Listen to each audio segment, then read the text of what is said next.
Estoy muy agradecido que el Señor nos ha permitido tener estos días de comunión. Ha sido muy grato, muy renovador. No solamente el compartir la palabra de Dios, sino la comunión unos con otros. Conocer a más de ustedes, aparte de los que ya conocíamos, y a los pastores. Gracias por su confianza y por darme el honor y el privilegio de compartir la palabra de Dios con ustedes. Les ruego sus oraciones por nuestra iglesia allá en Miami. La necesitamos mucho, hermanos, somos muy débiles. Como Josafat decía, no sabemos qué hacer, ni tenemos fuerza contra tal enemigo. Ese es nuestro sentir constantemente. Pero el Señor le dijo a Josafat, no habrá para qué peleen esta guerra. Descansen y vean la mano del Señor. Eso es lo que queremos nosotros experimentar, así queremos vivir. Así que les ruego sus oraciones y nosotros haremos lo propio por ustedes, estaremos orando siempre. Muy bien, para terminar lo que hemos estado hablando durante estos días, quiero referirme hoy a la manera de combatir, de pelear esta batalla de la que hablamos por la mañana. Solamente para refrescar y poner en contexto todo esto, me quiero referir a lo que hemos hablado. Hablamos al principio de la santidad de Dios, cómo se manifiesta en los 10 mandamientos y cómo esa santidad es el gran problema, es la gran amenaza, es el gran peligro. La santidad es maravillosa, es extraordinaria, es trascendente, es asombrosa, pero también es temible y es peligrosa, es destructiva. La santidad de Dios es destructiva, de ahí brota su ira y su justicia, y todo aquel que viola esa santidad es destruido, será destruido eternamente. Pero hablamos también de la santidad de Cristo. La santidad de Cristo en su encarnación consistió en la obediencia perfecta a esos mismos 10 mandamientos que a nosotros nos condenan. Y Él cumplió esos mandamientos perfectamente de la manera que jamás ningún ser humano lo ha podido hacer. Él obtuvo la justicia de la ley, cumpliendo la ley, y tomó nuestros pecados, entregó su vida justa y santa en la cruz, tomó nuestros pecados y ahora, por la fe, gratuitamente, nosotros podemos recibir esa justicia. Por eso es que necesitas a Cristo. Si eres cristiano, eres salvo por Cristo, pero necesitas a Cristo todos los días de tu vida. Si no eres cristiano, si no te has convertido, si no conoces el arrepentimiento y la fe, debes venir a Cristo en fe y en arrepentimiento. Y eso es un milagro. Cuando una persona se siente inclinada, se siente preocupada, se siente atemorizada, se siente necesitada de perdón, se siente amenazada por la santidad de Dios, se siente amenazada por la ira de Dios. Eso es un regalo que Dios te da. Debes de aprovechar eso y debes humillarte y pedirle al Señor que te libre de esa ira. Y la única manera de librarse de esa ira es refugiándote en la justicia del Señor Jesucristo. Refugiándote en aquel que cumplió perfectamente los 10 mandamientos que nos acusan. Cristo Jesús. Por eso es que no hay otro camino de salvación. No hay otro Salvador, solamente el Señor Jesucristo. No hay otro nombre dado a los hombres en el cual podamos ser salvos. Así que la santidad de Dios que nos amenaza, la santidad de Dios que nos destruye, puede ser evitada, o esa amenaza, esa destrucción puede ser evitada, ese juicio y esa condenación puede ser evitado si nos refugiamos en la santidad de Cristo, en la justicia de Cristo. Ahora, aquellos que se han refugiado en la justicia de Cristo reciben el Espíritu Santo, y el Espíritu Santo obra o realiza una obra de santidad en esos que se refugian en Cristo Jesús. Los santifica. Y Él toma esos mismos 10 mandamientos que no podemos cumplir, pero que Cristo los cumplió. Esos mismos mandamientos que nos acusaban y nos condenaban, los toma el Espíritu Santo y los escribe en nuestra mente y los graba en nuestro corazón. De manera que esos mismos 10 mandamientos ya no están grabados en piedra para nosotros, ahora están grabados en nuestro corazón, en tablas de carne del corazón, dice el apóstol Pablo. Ya no son los mandamientos de ya no es la ley de las obras, que es imposible de cumplir para nosotros. Ahora es la ley de la fe en Cristo que nos libra. Y el Señor Jesucristo, y Pablo se refiere a esto, el Señor Jesucristo nos envía de nuevo a los 10 mandamientos para que los cumplamos en amor. Pablo se refiere a esto como la ley de Cristo. La ley de Cristo son los mismos 10 mandamientos, solo que ya fueron cumplidos, ya fueron satisfechos. Y ahora para nosotros son una guía, son un deleite. Es lo que nos guía en nuestra vida de santidad. Bueno, esta mañana hablamos en el libro de Efesios, acerca de la batalla. Hablamos de una batalla interna, que es la batalla de la certidumbre de fe. La certidumbre de fe es la certeza que nosotros necesitamos cultivar para que todas esas realidades maravillosas, todas esas riquezas inescrutables de Cristo sean reales en nosotros, porque allí están para el verdadero cristiano. Son un derecho nuestro, legal, que Cristo compró para nosotros.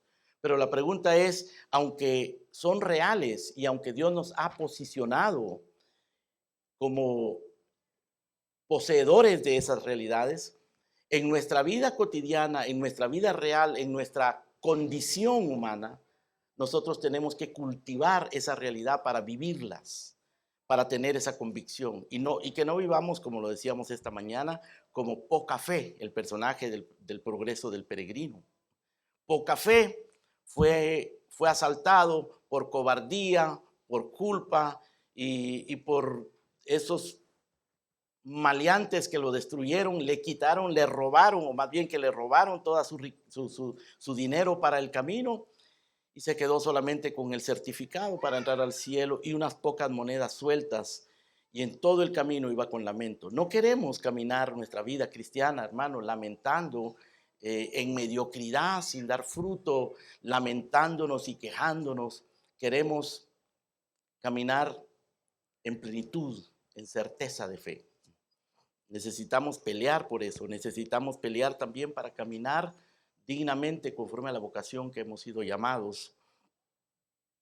Esto significa que nosotros tenemos que pelear la batalla de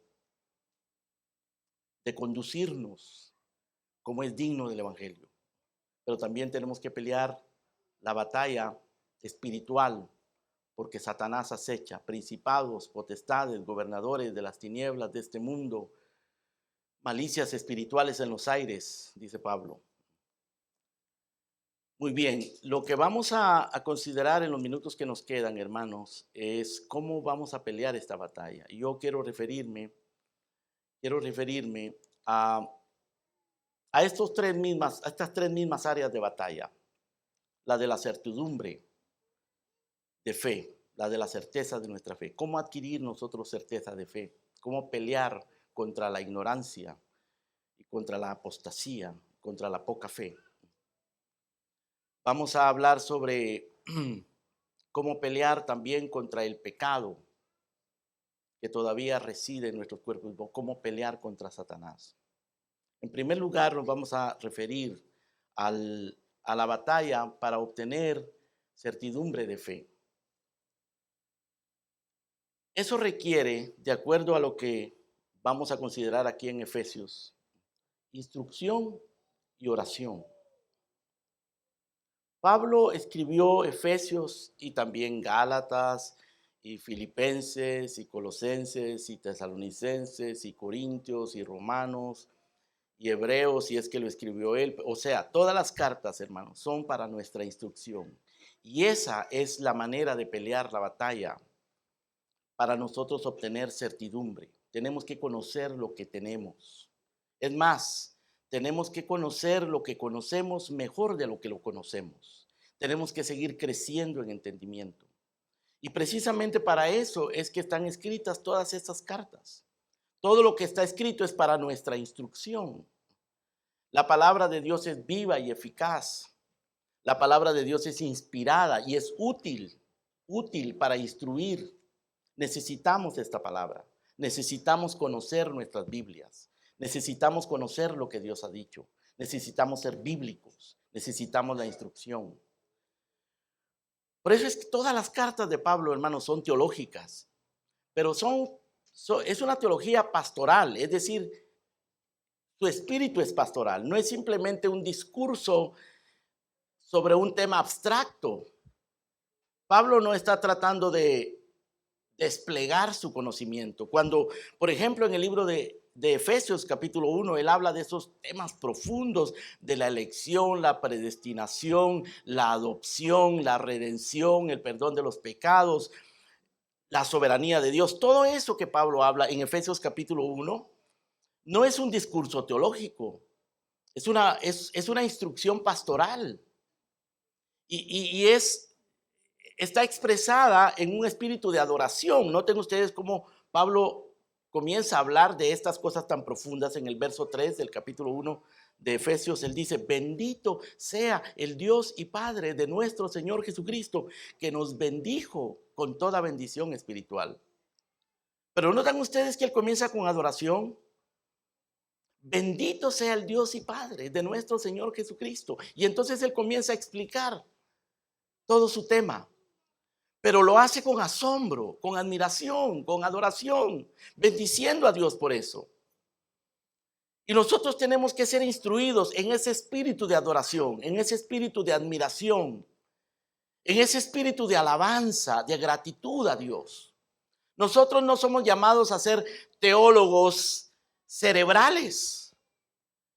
Somos llamados a ser teólogos que aprenden la teología, la palabra de Dios, los misterios de Dios, para que nos conduzcan hacia Dios. No simplemente para saber de Dios, sino para caminar con Dios, para estar más cerca de Dios, para honrar a Dios. Ese es el espíritu con que Pablo habla en la Escritura. Algunos de los temas más profundos, hermano, Pablo los habla con esa actitud. Vengan conmigo, por favor, al libro de Romanos, capítulo número 10 y capítulo número 11.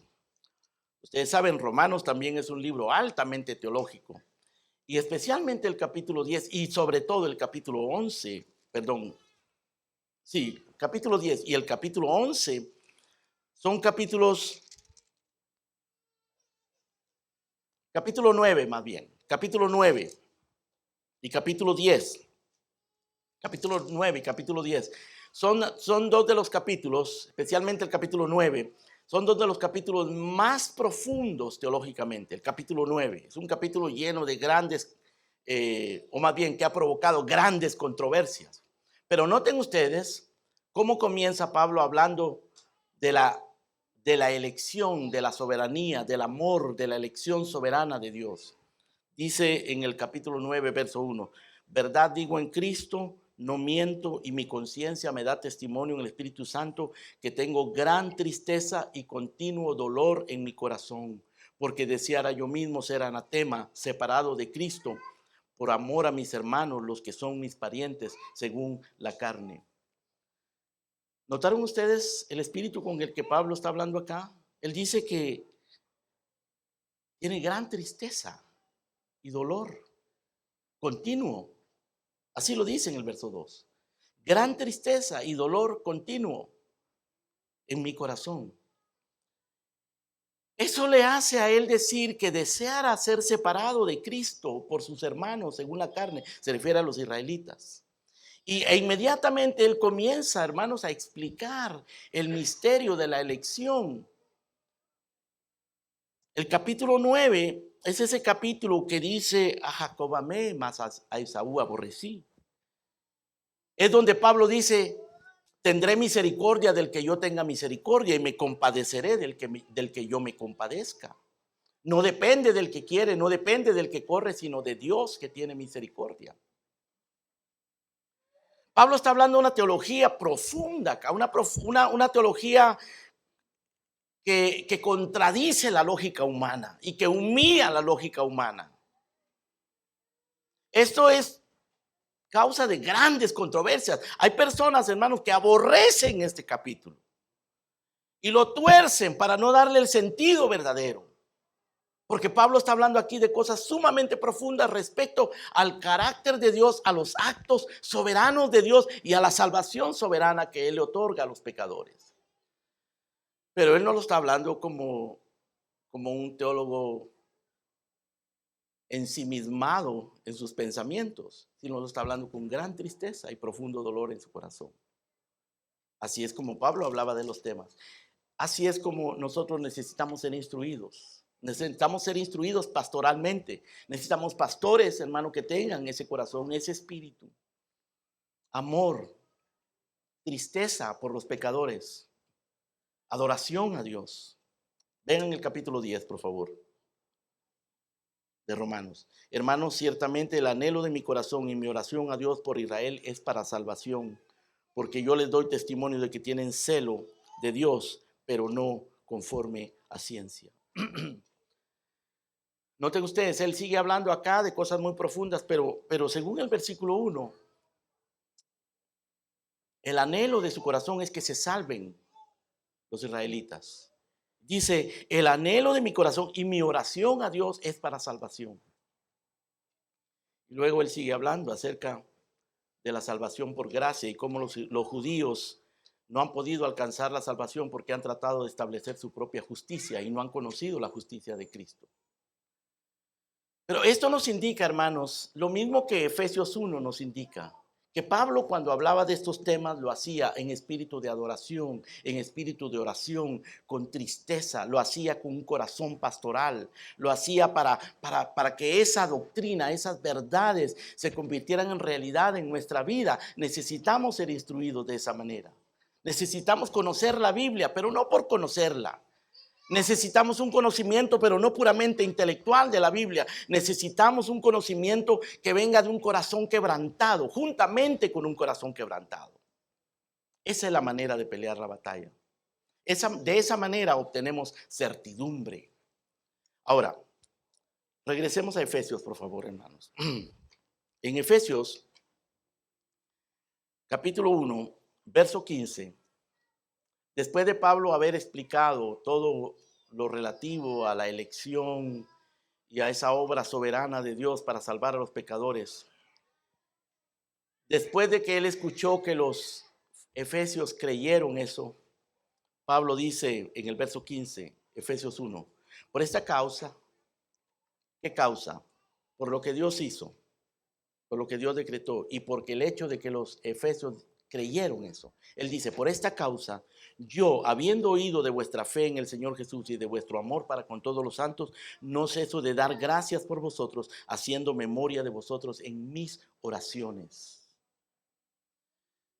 Pablo le dice a los efesios, lo que Dios ha hecho y la manera en que ustedes han respondido con fe en Cristo y la manera que han demostrado esa fe amando a los hermanos. Por esta causa yo doy gracias y no ceso de orar. Hago memoria de vosotros en mis oraciones para que el Dios de nuestro Señor Jesucristo, el Padre de gloria, os dé espíritu de sabiduría y de revelación. Ahora, lo que Pablo está diciendo acá, hermanos, es que él ora por aquellos que han recibido esto, por aquellos que han creído, por aquellos que están convertidos. Él ora.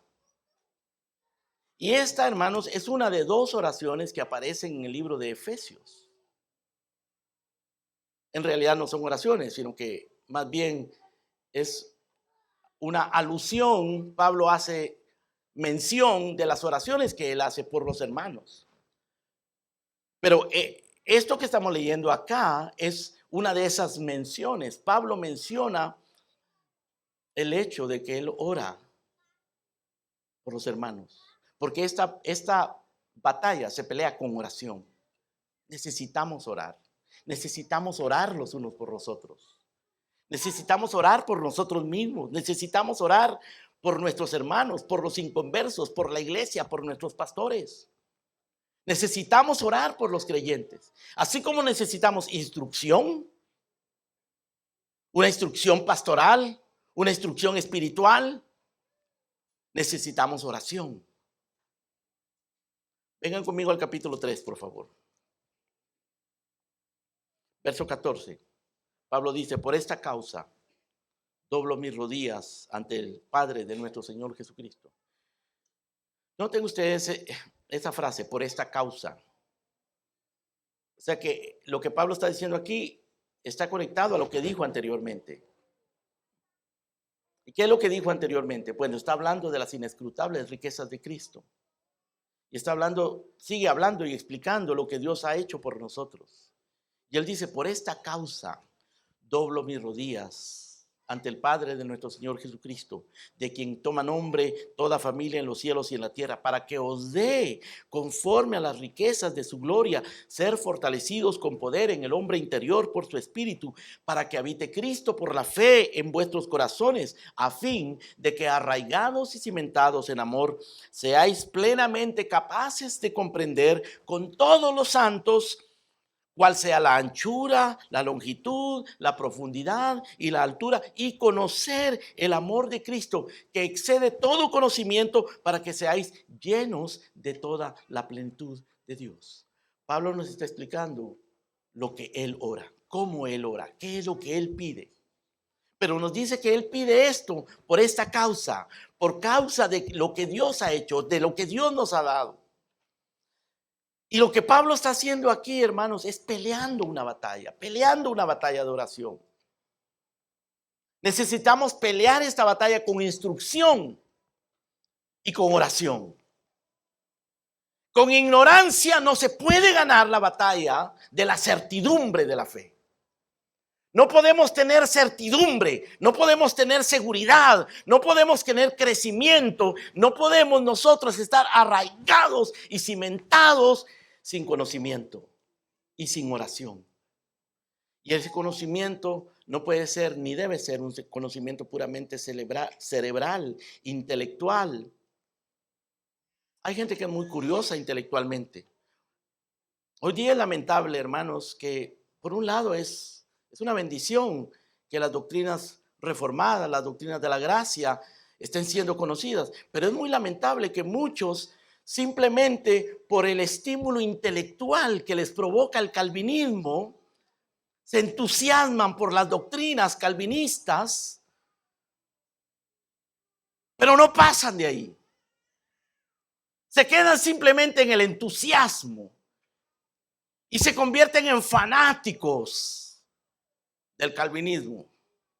Muchos llegan a las iglesias pretendiendo saberlo todo, pretendiendo cambiar las cosas. No son enseñables, no se dejan enseñar, no son dóciles, no están quebrantados. Su espíritu no es un espíritu de adoración, no es un espíritu de humildad. No sienten tristeza por los pecadores, no sienten temor de Dios, pero saben mucho.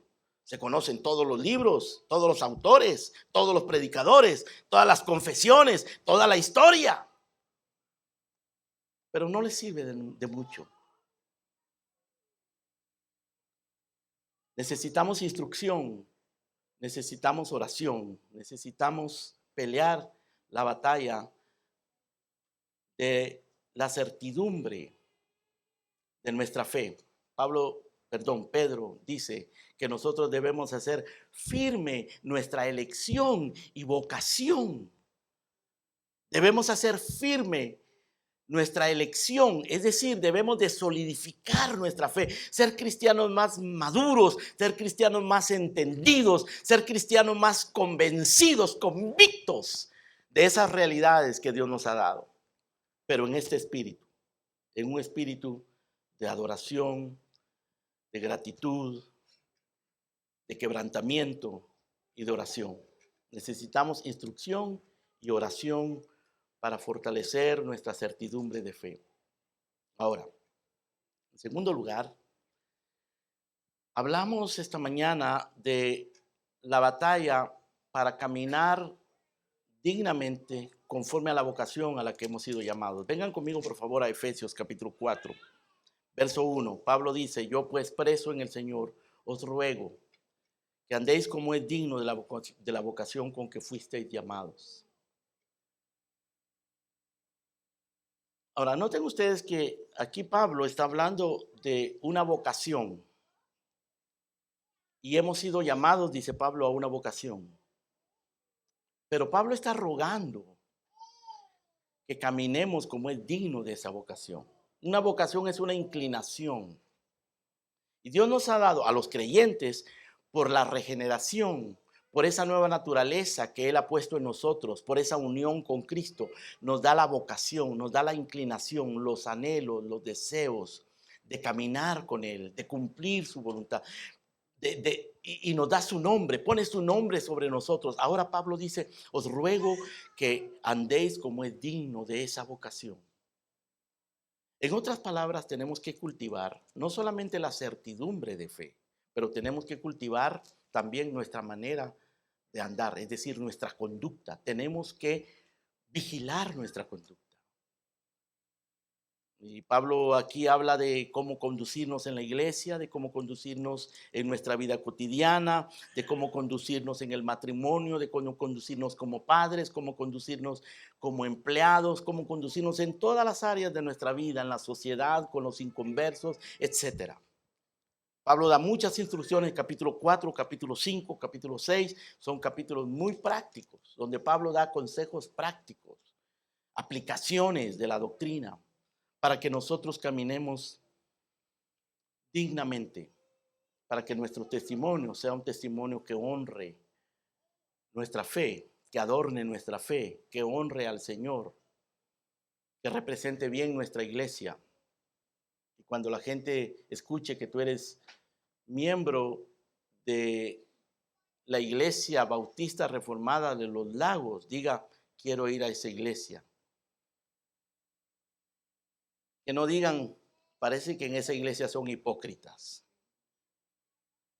sino que quieran, que vean que caminas dignamente, que honres el Señor. Eso es lo que Pablo está diciendo acá. Os ruego que andéis como es digno de la vocación con que fuisteis llamados. Ahora, para que nosotros caminemos como es digno de la vocación con que hemos sido llamados, se requiere muchas cosas, pero yo voy a mencionar dos. Se requiere renovación de nuestro entendimiento y se requiere mortificación del pecado. Si tú quieres crecer espiritualmente, si tú quieres que tu vida sea un reflejo del carácter del Señor Jesucristo, porque dice Pablo que nosotros fuimos predestinados para ser hechos conformes a la imagen de Jesucristo. Si tú quieres reflejar la imagen de Jesucristo, esta mañana decíamos: ¿cuál es la imagen de Jesucristo? Pues piensa en alguien que guarda perfectamente los 10 mandamientos y no hay nadie en la tierra, pero Jesucristo lo fue. Piensa en alguien que encarne las bienaventuranzas. Bienaventurados los pobres en espíritu, bienaventurados los que lloran, bienaventurados los mansos, bienaventurados los que tienen hambre y sed de justicia, bienaventurados los pacificadores. Piensa en eso, bienaventurados los que padecen por causa de la justicia, y ese es Jesucristo. Piensa en los frutos del Espíritu Santo: amor, gozo, paz, paciencia, benignidad, bondad, mansedumbre, templanza, fe. Ese es el Señor Jesucristo. Piensa en todas las características del capítulo 13 de Primera de Corintios, cuando habla del amor, que todo lo cree, todo lo espera, todo lo sufre, todo lo soporta. Ese es el Señor Jesucristo. Ahora, ese es el carácter al cual Pablo se refiere acá cuando dice que nosotros debemos caminar como es digno de la vocación a que fuimos llamados. Pero para eso necesitamos renovar nuestro entendimiento. Cambiar nuestra manera de pensar, nuestra manera de analizar las cosas, nuestra manera de ver el mundo, de ver a Dios, de vernos a nosotros mismos. Escuchen lo que Pablo dice aquí en el capítulo 4, verso 17. Esto pues digo, Y requiero en el Señor que ya no andéis como los otros gentiles que andan en la vanidad de su mente. Está hablando de la mente. Él está diciendo los gentiles, los mundanos, los inconversos. Tienen una mente vana. Piensan solo en lo de la tierra. Son terrenales. Y es muy triste, hermano, que haya incluso líderes religiosos que son así. Pablo le llama a estos enemigos de la cruz de Cristo, cuyo Dios es el vientre, dice. Cuya gloria es su vergüenza, que solo piensan en lo terrenal. Pablo dice acá, digo y requiero que ya no andéis como los otros gentiles que andan en la vanidad de su mente, teniendo el entendimiento entenebrecido, ajeno de la vida de Dios. Estoy leyendo Efesios 4:18. Por la ignorancia que en ellos hay. Vean lo que caracteriza a esta gente. Vanidad de mente, entendimiento entenebrecido, ajeno de la vida de Dios, ignorantes. Y luego en el verso 19 agrega, los cuales después de que perdieron toda sensibilidad, se entregaron a la lascivia para cometer con avidez toda clase de impurezas. Mas vosotros no habéis aprendido hacia Cristo. Nosotros no somos así. Cristo no nos enseña eso. Si en verdad, agrega Pablo en el verso 21, si en verdad habéis oído y habéis sido por él enseñados conforme a la verdad que está en Jesús. Si en verdad estás convertido, si en verdad eres un cristiano, tú no vas a aprender eso de Cristo.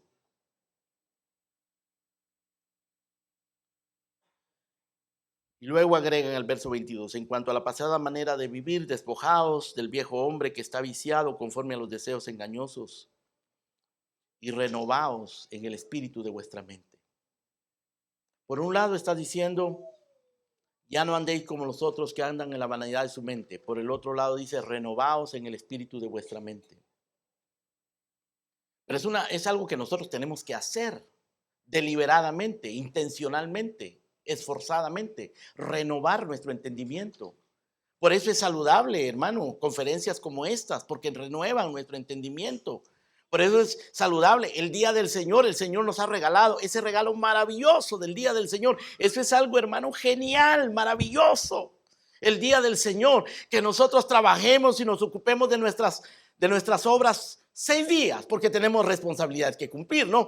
Pero el séptimo día, dice, es reposo para el Señor. Ese día reposamos de todos nuestros afanes, de todas nuestras preocupaciones, te olvidas de todo y te concentras en el Señor y en tu prójimo. Y entonces renovamos nuestro entendimiento. Por eso el Señor nos da la iglesia. Bendito sea su nombre por la iglesia, hermanos. La iglesia es uno de los regalos más maravillosos y más grandes que Dios nos da. La comunión de los santos, la predicación de la palabra, los ministros que nos ministran la palabra, la lectura de la palabra, la oración.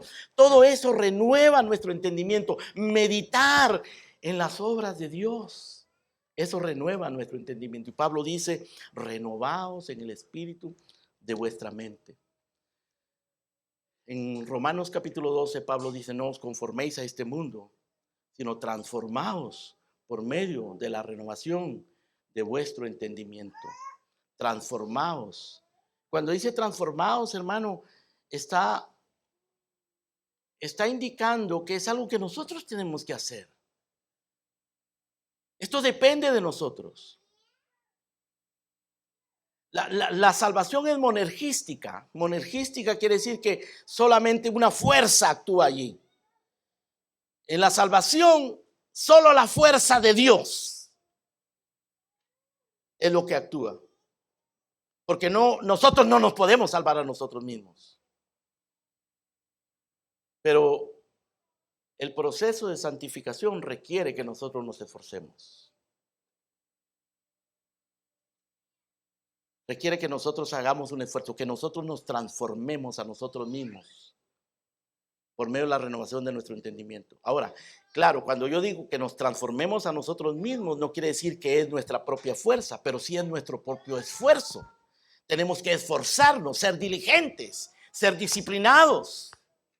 No es nuestra fuerza, pero es nuestro esfuerzo. Tenemos que usar eso. Renovaos en el espíritu de vuestra mente, dice, y vestidos del nuevo hombre, creado según Dios en la justicia y santidad de la verdad. Ahora, no basta solamente con renovar nuestro entendimiento. Y esto va unido a lo que dije anteriormente de la instrucción, ¿verdad? Y la oración.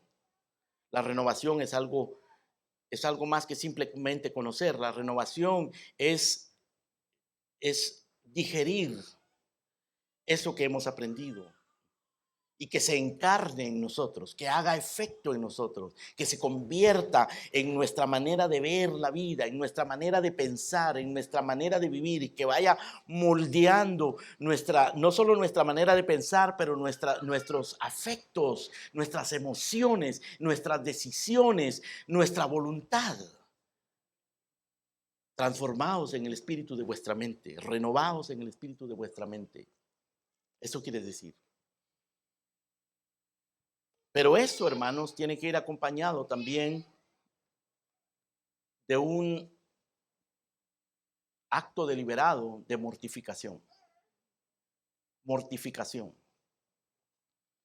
La mortificación es un término que Pablo usa, hermanos, para referirse al hecho de que nosotros tenemos que resistir el pecado. Al hecho de que nosotros tenemos que combatir el pecado, evitar el pecado, odiar el pecado. Mortificación. Vengan conmigo, por favor, al libro de Colosenses. Aquí Pablo es un poco más explícito acerca de esto. Lo dice también en Efesios, pero en Colosenses capítulo 3, Pablo dice en el verso 5, haced morir pues lo terrenal en vosotros. Nos está diciendo que nosotros tenemos que deliberadamente, intencionalmente, hacer morir lo terrenal en nosotros. Y cuando él dice lo terrenal en vosotros, se refiere a todo a todo el remanente de pecado que queda en nosotros como hombres, como mujeres, como seres humanos, aún siendo convertidos. Hay cosas terrenales, hay cosas pecaminosas que se pueden manifestar en nuestras vidas. Hay un remanente de pecado en nosotros. Y Pablo dice, hagan morir eso. El pecado está muerto, nosotros estamos muertos al pecado, pero el pecado sigue vivo todavía en nuestro cuerpo. Estamos muertos al pecado, estamos crucificados, hemos muerto con Cristo. En la corte celestial ya estamos absueltos, somos libres de pecado en la corte celestial, pero aquí en esta tierra tenemos que mortificar el pecado que aún mora en nuestros miembros. Y Pablo dice acá, capítulo 3, verso 5 de Colosenses, haced morir lo terrenal en vosotros. Y entonces nos explica a qué se refiere: fornicación, impureza, pasiones desordenadas, malos deseos, avaricia, que es idolatría, cosas por las cuales la ira de Dios viene sobre los hijos de desobediencia, en las cuales también vosotros anduvisteis en otro tiempo cuando vivíais en ellas. Ahora Pablo lo está diciendo que nosotros vivíamos ahí cómodamente, como peces en el agua. Pero ya no vivimos ahí. Sin embargo, todavía se manifiestan. Todavía quieren salir como terroristas, ¿no? Para provocar terrorismo, para provocar desorden, caos en nuestra vida, culpabilidad en nuestra vida. Aunque ya fuimos absueltos en la corte celestial, delante de Dios, Satanás todavía actúa como un fiscal acusándonos. Y nuestra conciencia todavía es débil y muchas veces es atacada y nos sentimos culpables. Y el mundo también nos señala. Tenemos que pelear esta batalla, hermanos. Pero para no entrar en ese conflicto de la culpabilidad, pues Pablo nos dice que debemos mortificar el pecado. Así que por un lado, tenemos que renovar nuestro entendimiento. Por el otro lado, mortificar el pecado. Mortificar el pecado. Resistir el pecado. El Señor Jesucristo dijo, el que quiera venir en pos de mí, niéguese a sí mismo. Tome su cruz cada día y sígame. Esa es una parte difícil del cristianismo, hermanos. Pero es algo que se va fortaleciendo en nuestras vidas, que nosotros podemos crecer en eso, ser cada día más santos, ser cada día más obedientes. Lo estábamos cantando hace un momento. Y ese es nuestro llamado. A eso se refiere Pablo cuando dice: os ruego que andéis como es digno de la vocación con que habéis sido llamados. Esto digo y requiero en el Señor, que ya no andéis como los otros gentiles que andan en la vanidad de su mente. Porque vosotros no habéis aprendido hacia Cristo, si en verdad le habéis oído y habéis sido por él enseñados. En cuanto a la pasada manera de vivir, despojaos del viejo hombre. Esto es sinónimo de mortificar el pecado.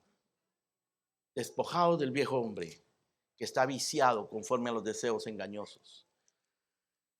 Interesante, hermanos, cómo Pablo lo describe, ¿no? Esa naturaleza, ese remanente de pecado en nosotros, Pablo lo representa como un hombre viejo vicioso. Ese viejo hombre es vicioso y tiene muchos deseos, y todos esos deseos son engañosos. Despójense ustedes de eso, mortifiquen eso. Regresemos quedémonos aquí en Efesios, hermano. En Efesios, capítulo 5, verso 1. Sed pues imitadores de Dios como hijos amados, y andad en amor, como también Cristo nos amó y se entregó a sí mismo por nosotros, ofrenda y sacrificio a Dios en olor fragante. Pero fornicación y toda inmundicia o avaricia ni aun se nombre entre vosotros, como conviene a santos. Ni palabras deshonestas, ni necedades, ni truanerías que no convienen, sino antes bien acciones de gracias. Porque sabéis esto, que ningún fornicario o inmundo o avaro que es idólatra tiene herencia en el reino de Cristo y de Dios. Nadie os engañe con palabras vanas, porque por estas cosas viene la ira de Dios sobre los hijos de desobediencia. No seáis pues partícipes con ellos, porque en otro tiempo erais tinieblas, mas ahora sois luz en el Señor. Andad como hijos de luz. Esto es la mortificación. Esto es hacer morir al hombre viejo. Este es despojarnos del hombre viejo. Todos esos hábitos, todas esas costumbres, toda esa manera mundana, necia de hablar, de conducirnos, debemos de mortificarla. El que quiera venir en pos de mí, niéguese a sí mismo, tome su cruz cada día y sígame. Esto es el camino estrecho, el camino angosto. Así que necesitamos, por un lado, para pelear esta batalla, instrucción, oración, renovación de nuestro entendimiento y mortificación del pecado. Pero en tercer lugar, necesitamos dependencia y violencia. Vengan conmigo, por favor, de nuevo a Efesios, capítulo número 6 ahora. En el verso número 10 del capítulo 6, Pablo dice lo siguiente: por lo demás, hermanos míos,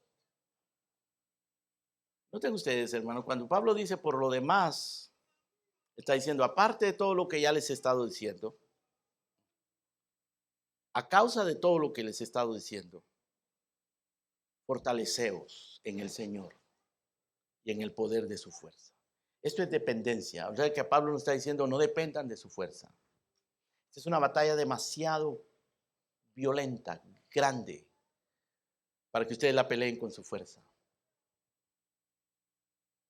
Por eso decimos que tuya es la batalla y tuya es la victoria. Por eso decimos que de Él es la fuerza.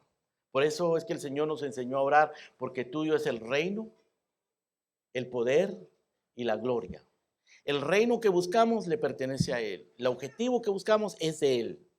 La causa que nosotros por la que peleamos es de Él. El poder con el que peleamos es de Él. Y la gloria le pertenece a Él. Aquí lo dice Pablo en el capítulo 6, verso 10. Por lo demás, hermanos míos, fortaleceos en el Señor. No se apoyen en su propia prudencia, no se apoyen en su propia fuerza, fortalezcanse en el Señor y en el poder de su fuerza, o sea, el poder del Espíritu Santo. El poder de su fuerza es el poder del Espíritu Santo. En el capítulo 1, Pablo, en la oración que hace, él dice que quiere que conozcamos el poder que actúa en nosotros, la supereminente grandeza del poder que actúa en nosotros. Tenemos que conocerla. Ahora nos está diciendo acá que usemos ese poder, que nos fortalezcamos en ese poder. Hermanos, no es nuestra fuerza, no puede ser nuestra fuerza, no somos nosotros, es Él. Es una batalla real y es una batalla sin tregua y es una batalla difícil, pero no la peleamos con nuestra propia fuerza. Él nos da la gracia, Él nos da la fortaleza, Él nos sostiene, Él es el que nos sustenta. Sin Él nosotros no lo podemos hacer, hermanos, pero tenemos que entender que hay que pelearla, pero no con nuestra propia fuerza, es con la fuerza del Señor. Nosotros, decía Matthew Henry, no tenemos suficiente fuerza de nosotros mismos. Nuestra valentía natural es como cobardía y nuestra fuerza natural es como debilidad. Nuestra única y verdadera suficiencia viene de Dios, solo de Él. Necesitamos estas dos cosas. En tercer lugar, dependencia. Tenemos que depender de Él, de la fuerza de Él. Pero necesitamos también violencia. Ahora, la violencia está representada acá, hermanos, en el hecho de que Pablo habla de una guerra. En el verso número 11 dice, vestido de toda la armadura de Dios. O sea que la cosa se va a poner violenta. Cuando dice, vístanse la armadura, es decir, va a haber una guerra, hay guerra. Esto es violento. Tienen que vestirse adecuadamente. Pónganse toda la armadura de Dios para estar firmes contra las acechanzas del diablo. Violencia. El Señor Jesucristo dijo que el reino de los cielos padece violencia y los violentos lo arrebatan. Si ustedes quieren aprender de eso, les recomiendo el libro de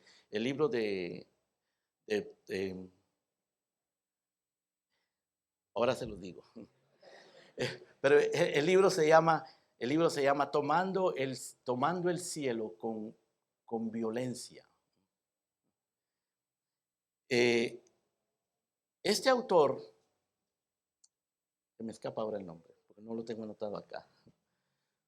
Este autor nos habla de la violencia con la que nosotros tenemos que vivir la vida cristiana. Porque la violencia es parte de esta batalla inevitable, ineludible. Dios es un Dios de guerra. Dios pelea una guerra. Éxodo 15:3 dice, el Señor es un varón de guerra. El Señor es su nombre. En Isaías capítulo 11 leemos, Él juzgará con justicia a los hombres. Isaías 11:4. Arguirá con equidad por los mansos de la tierra y herirá la tierra con la vara de su boca y con el espíritu de sus labios matará al impío y será la justicia cinto de sus lomos y la fidelidad ceñidor de su cintura. Ahora, este pasaje de Isaías 11 nos hace recordar, hermano, la escena que nos presenta Juan en Apocalipsis capítulo 19, cuando miramos al Señor Jesucristo en un caballo blanco y viene manchado de la sangre de sus enemigos, porque ha peleado una guerra con violencia. Por eso es que el pueblo de Dios está metido en esta guerra, hermano. Dios declaró una guerra desde el principio. Cuando le habló a Satanás, le dijo, pondré enemistad entre ti y la mujer.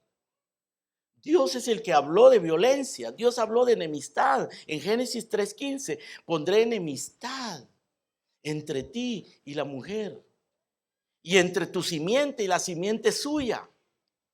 Esta te herirá en la cabeza, tú le herirás en el calcañar. Noten, está hablando de enemistad, está hablando de heridas, está hablando de violencia. Y efectivamente, hermano, lo que nosotros vemos de inmediato es la violencia violencia espiritual y violencia física. Caín mató a Abel. Más adelante dice que Dios destruyó la tierra porque la tierra estaba llena de violencia y los pensamientos de los hombres estaban inclinados de continuo al mal. El libro de Josué es un libro de violencia, es un libro de guerra, guerra literal. El pueblo de Dios era un pueblo de guerra literal. Ahora nosotros también peleamos una guerra literal, pero espiritual. Ahora Pablo representa eso aquí en el capítulo 6, hablando de la armadura de Dios. Y comienza advirtiéndonos, hermano, qué tipo de guerra es la que nosotros peleamos. Comienza diciéndonos qué tipo de guerra es la que peleamos, pero lo hace de una manera muy interesante porque nos dice, primero nos dice de qué es lo que no se trata la guerra.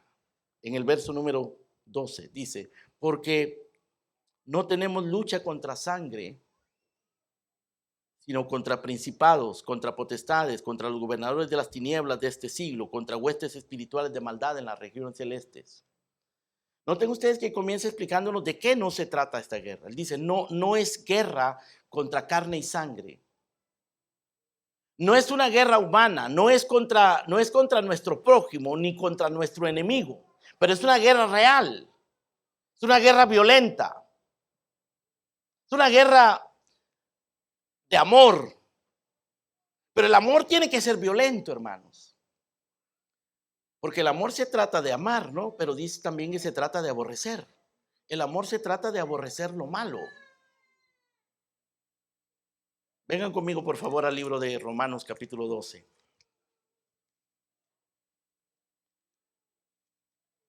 Pablo dice, acá en Romanos capítulo 12, verso 9, el amor se hace sin fingimiento, aborreced lo malo, seguid lo bueno. Está hablando de amor y al mismo tiempo está hablando de aborrecer.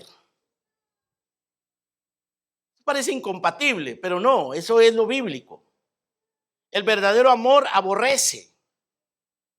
Dios es amor y Dios es un Dios de ira y que aborrece el pecado. Ahora, Pablo nos está diciendo aquí en Romanos capítulo 12, verso 9, que el amor debe ser sin fingimiento, aborreciendo lo malo y siguiendo lo bueno. Es decir, hermano, nosotros tenemos que cultivar no solo dependencia de Dios para pelear esta batalla, pero tenemos que cultivar también una actitud de aborrecimiento al pecado. Creo yo que uno de los mayores problemas, hermano, nuestros, de cada uno de nosotros, es que no aborrecemos el pecado debidamente. Todavía le toleramos demasiado, como los israelitas cuando entraron a la tierra prometida. Dios les dijo, destruyan absolutamente todo, pero ellos no lo hicieron. Dejaron vivos a muchos de sus enemigos y se convirtieron en espinas en sus costados. Terminaron corrompiendo su fe, contaminando sus vidas, convirtiéndose en sus enemigos. Los filisteos se quedaron ahí adentro de la tierra y siempre estuvieron dándoles batalla. Nosotros tenemos que vivir en dependencia, pero tenemos que aprender a aborrecer el pecado. Hermano, creo que debemos de orar más para aborrecer el pecado. Creo que debemos de aprender más y entender más lo que es aborrecer lo malo. Pablo está diciendo aquí, el amor se hace sin fingimiento, aborrecer lo malo, seguir lo bueno. En lo que requiere diligencia, dice el verso 11, no perezosos, fervientes en espíritu, sirviendo al Señor. En el verso número 14 dice, bendecid a los que os persiguen, bendecid y no maldigáis. En el verso número 18 dice, si es posible, en cuanto dependa de vosotros, estad en paz con todos los hombres. Es decir, en cuanto sea posible, estemos en paz con todos los hombres. No os venguéis vosotros mismos, amados míos, sino dejad lugar a la ira de Dios. Noten que Pablo está hablando de ira. Está hablando aquí en un lenguaje de guerra, hermano. Aborrecimiento, ira. Nosotros tenemos que aborrecer el pecado porque Dios va a derramar su ira. Debemos dejar lugar a la ira de Dios. Nosotros no aborrecemos a nuestro prójimo. No debemos de aborrecer a nuestro prójimo. Porque como dice Pablo en Efesios capítulo 6, verso 12, nuestra lucha no es contra carne y sangre. Así que nosotros tenemos que aborrecer, pero no a nuestro prójimo, aborrecer el pecado. Porque la lucha no es contra carne y sangre. Y la manera en que nosotros peleamos contra el mal, Pablo la explica aquí en el capítulo 12 de Romanos, diciendo, si tu enemigo tuviere hambre, verso 20 del capítulo 12, si tu enemigo, porque surgen enemigos para los cristianos, para la iglesia, pero si tiene hambre, dale de comer, si tiene sed, dale de beber, pues haciendo esto, ascuas de fuego amontonará sobre su cabeza. Ahora eso es violento, hermanos queridos. Amontonar ascuas de fuego sobre la cabeza de una persona, eso es violento. Pablo está haciendo referencia aquí, según algunos comentaristas, a una estrategia de guerra que existía en el pasado, en donde los guerreros ponían una trampa de brasas encendidas colgando por donde iban a pasar sus enemigos. Y cuando los enemigos pasaban por allí, soltaban las brasas encendidas de fuego para que cayeran sobre la cabeza de los enemigos. Lo que Pablo está diciendo acá es, ustedes hagan eso, tírenle brasas encendidas en la cabeza a la gente, pero háganlo haciéndoles el bien. Si tu enemigo tiene hambre, dale de comer. Si tiene sed, dale de beber. Porque haciendo esto, ascuas de fuego amontonará sobre su cabeza. ¿Y cuáles son esas ascuas de fuego? Es la ira de Dios. Porque Pablo dice, no os venguéis a vosotros mismos. Dad lugar a la ira de Dios. Las ascuas de fuego, es Dios el que las va a tirar. Pero nosotros las provocamos haciendo el bien. Pero eso no es, hermano, aborrecimiento contra nuestro prójimo. Eso es aborrecimiento al mal. Si estos se arrepienten, no van a sufrir las ascuas de fuego. Pero si no se arrepienten, Dios va a derramar su ira sobre ellos. Porque aquí lo dice el apóstol Pablo en el verso 19, capítulo 12 de Romanos. Está escrito, mía es la venganza, yo pagaré, dice el Señor. Tenemos que aprender a pelear esta batalla, hermanos, con violencia. Pero es la violencia del amor, una violencia santa, una violencia espiritual. Por eso Pablo dice, regresemos a Efesios 6, hermano, vestidos de toda la armadura de Dios para que podáis estar firmes contra las acechanzas del diablo, porque no tenemos lucha contra carne y sangre, sino contra principados, contra potestades, contra gobernadores de las tinieblas de este siglo, contra huestes espirituales de maldad en las regiones celestes. Por tanto, tomad toda la armadura de Dios para que podáis resistir en el día malo y habiendo acabado todo, estar firmes. Paréntesis, se llama Thomas Watson, el autor. Thomas Watson. Y el libro se llama Taking Heaven by Storm. Sí, los que saben inglés lo pueden leer, no sé si está en español. Tomando el cielo con violencia, creo que se llama en español, si es que existe. Pero él nos explica ahí esto, hermano, la necesidad de ser violentos en pelear esta batalla, violentos con la violencia santa del amor, violentos en amar, violentos en aborrecer el mal, violentos para resistir las acechanzas del diablo. Porque no tenemos lucha contra carne y sangre, sino contra principados, potestades, gobernadores de las tinieblas de este siglo, contra huestes espirituales de maldad. Hay mucha maldad, hay muchos poderes en contra de nosotros, en contra de la iglesia. Pablo dice que necesitamos esto para resistir en el día malo y para resistir las acechanzas de Satanás. Y para que habiendo acabado todo, estemos firmes. Estad pues firmes, dice en el verso 14, ceñidos vuestros lomos con la verdad, vestidos con la coraza de justicia, calzados los pies con el apresto del evangelio de la paz, sobre todo tomad el escudo de la fe con que podáis apagar todos los dardos de fuego del maligno, tomad el yelmo de la salvación y la espada del espíritu, que es la palabra de Dios.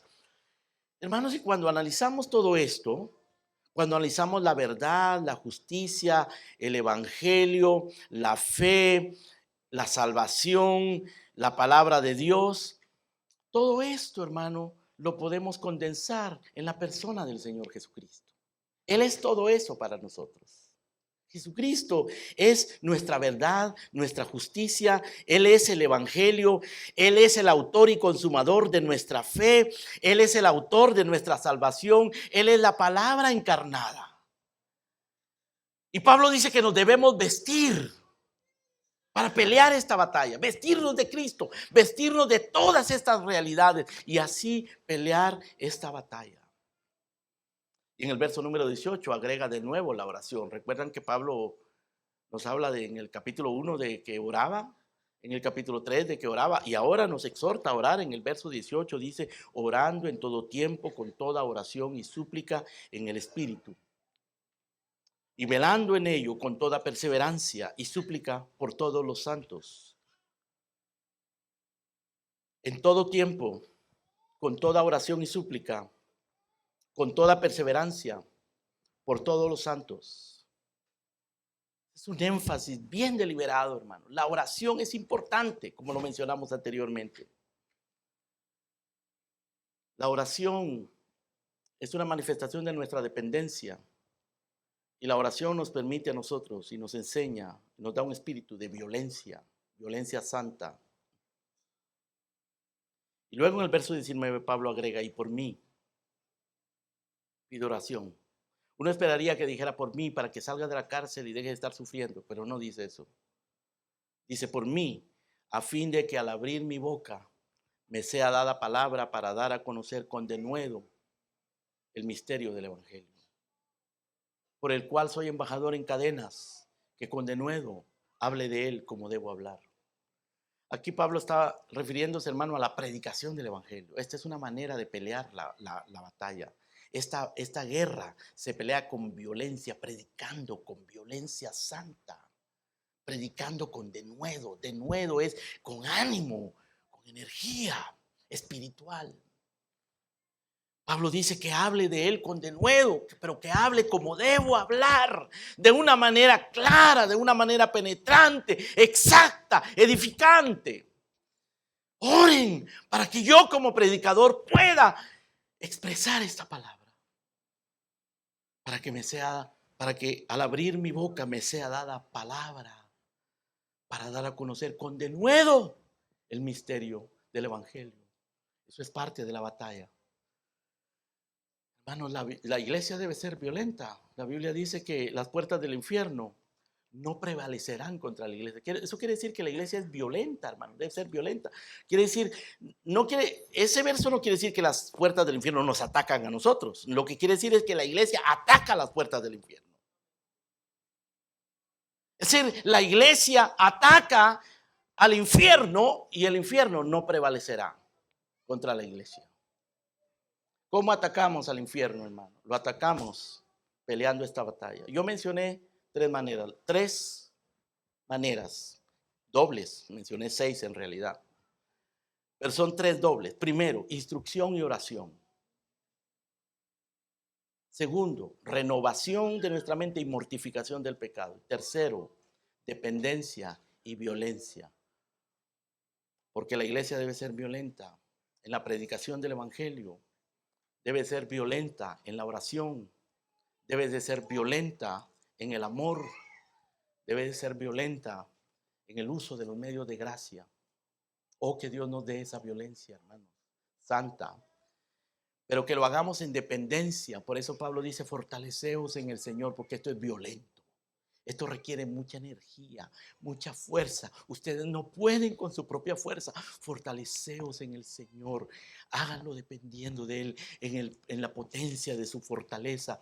Háganlo de esa manera. Renueven su entendimiento. Renuévense en el espíritu de su mente. Mortifiquen el pecado. Hagan morir el pecado. Instrúyanse, conozcan el tesoro que tienen. Conozcan lo que saben mejor de lo que lo saben. Hermanos, nunca vamos a terminar de aprender. Siempre, nunca vayas a decir, eso yo ya me lo sé. Cuando pase un pastor acá y habla un pasaje, no va a decir, ese pasaje yo ya me lo sé. La Biblia yo ya la leí.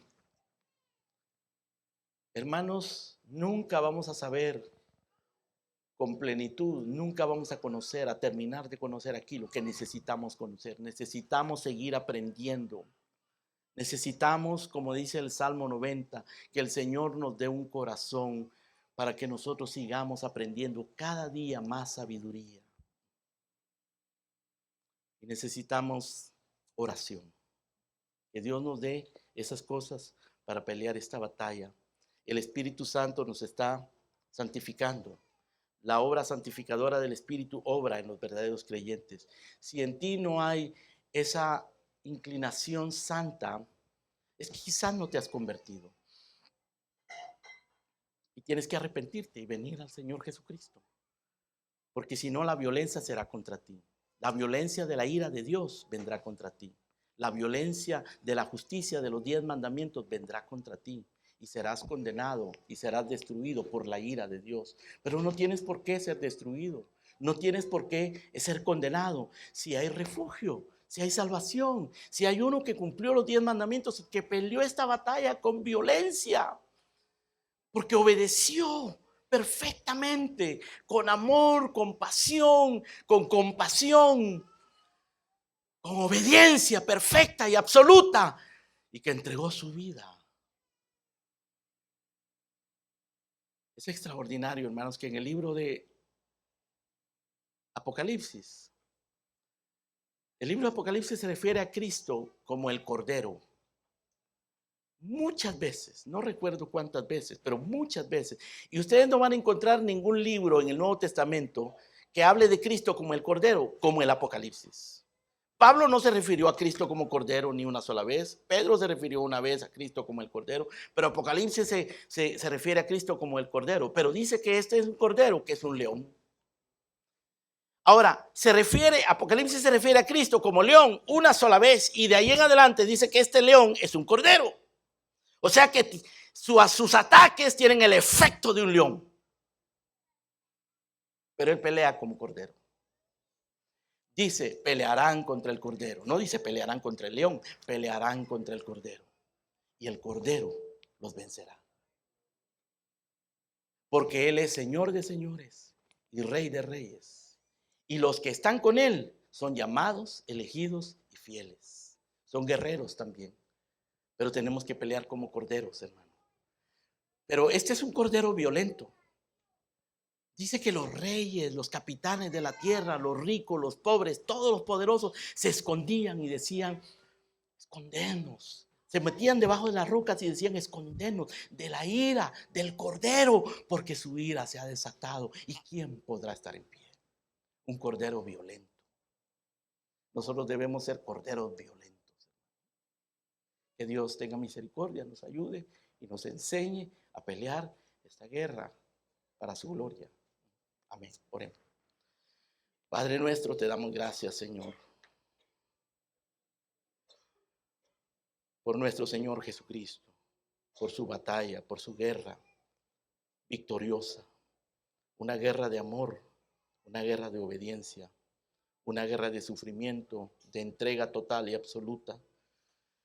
Y por su obediencia, por su batalla, por su violencia santa, Él nos libra ahora de la violencia y de la ira, de los mandamientos y de tu santidad, porque Él nos cubre con su santidad.